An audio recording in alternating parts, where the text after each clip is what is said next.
Halo semuanya, pernah nggak sih ngerasain frustrasinya upload video atau file gede yang rasanya lama banget? Tapi anehnya pas giliran kita streaming film 4K, kok lancar jaya ya? Nah, apa sih yang sebenarnya terjadi? Hari ini kita bakal bongkar tuntas misteri di balik kecepatan upload internet rumah yang lemotnya minta ampun. Pertanyaan ini pasti sering banget kan muncul di kepala kita.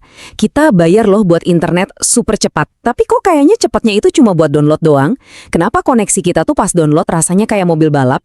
Tapi pas giliran upload langsung berubah jadi gerobak didorong? Yuk kita cari tahu bareng-bareng. Oke, pegangan yang kenceng ya. Jawaban singkatnya, ini tuh bukan karena jaringannya error. Bukan juga gangguan teknis. Ini disengaja. Kamu nggak salah dengar, provider internet sengaja bikin kecepatan upload kita jadi lambat. Ini adalah sebuah fitur, bukan bug. Kaget kan? Nah, supaya kita paham kenapa bisa begitu, kita perlu kenalan dulu sama konsep inti yang jadi biang keladinya. Yuk, kita bedah bareng-bareng aturan main yang namanya sistem asimetris ini. Jadi, apaan sih sistem asimetris itu? Gampangnya gini, ini tuh sebuah kebijakan di mana provider internet kita secara sengaja ngerancang jaringannya biar pincang sebelah. Mereka ngasih prioritas super besar buat kecepatan download dan ya dengan sengaja mengorbankan kecepatan upload kita. Biar kebayang, coba lihat deh. Anggap aja kecepatan download kamu itu jalan tol 5 lajur. Mulus kenceng banget. Di 50 Mbps. Nah, di sisi lain, kecepatan upload kamu itu cuma sebuah gang tikus yang sempit, yang paling banter kecepatannya cuma 10 Mbps. Jomplang banget kan? Rasio timpang ini seringnya sih 1:5, inilah inti masalahnya. Dan yang perlu kita tahu, nggak semua provider internet mainnya kayak gini loh. Kalau kita lihat di sini, beberapa provider memang pakai sistem asimetris, tapi kompetitor lain justru nawarin yang namanya sistem simetris. Rasionya 1:1. Artinya, kalau downloadnya 50 Mbps, ya uploadnya juga 50 Mbps. Ini bukti telak kalau kecepatan upload yang lambat itu adalah pilihan kebijakan, bukan keterbatasan teknologi. Terus kenapa dong mereka milih kebijakan yang aneh ini? Nah, mari kita lihat alasan resmi pertama yang sering banget mereka pakai. Argumen soal kebiasaan pengguna rata-rata. Jadi gini, menurut para provider, katanya sih sekitar 90% dari kita, pengguna internet rumahan, itu adalah konsumen konten.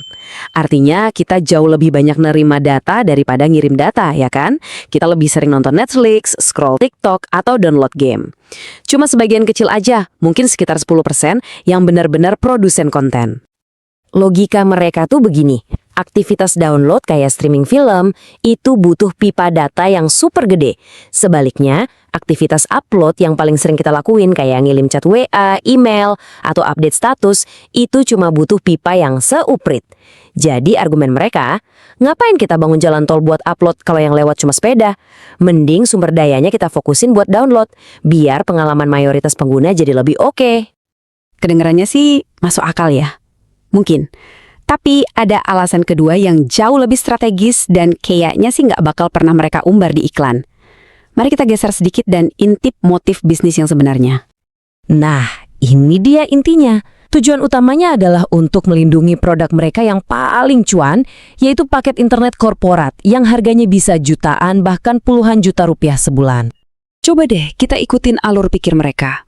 Bayangin ya, kalau internet rumahan yang murah meriah itu punya kecepatan upload yang ngebut.